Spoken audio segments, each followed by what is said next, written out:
ఆడ మగ రిలేషన్స్లోనే guilt feelings వస్తాయి.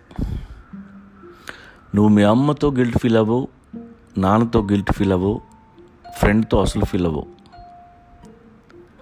నీ పార్ట్నర్ వలన నువ్వు గిల్ట్ ఫీల్ అవుతున్నావు అంటే అది చాలా దరిద్రం. మనం ఎదుటి మనిషిలో గిల్ట్ క్రియేట్ చేస్తే వాళ్ళు కుంగిపోతారు. దానివల్ల వాళ్ళ గ్రోత్ ఆగిపోద్ది, వాళ్ళ కెరీర్ దెబ్బతింటుంది. దయచేసి అలా చేయొద్దు. ఇలాంటి ప్రాబ్లం మీరు ఫేస్ చేస్తుంటే బెటర్ రిలేషన్ వదిలేయండి. అలాగే మొగుడు పెళ్ళాన్ని కానీ పెళ్ళ మొగుడిని కానీ చెప్పు చేతుల్లో పెట్టుకునే ప్రయత్నాలు దయచేసి మానేయండి. ట్రైనింగ్ ఇన్స్టిట్యూట్లు పెట్టకండి. ఒకరి మొబైల్ ఒకరు చెక్ చేయటం, ఒకరి పర్సు మరొకరు చూడటం, ఆరాలు తీయటం మానేయండి. Respect each other.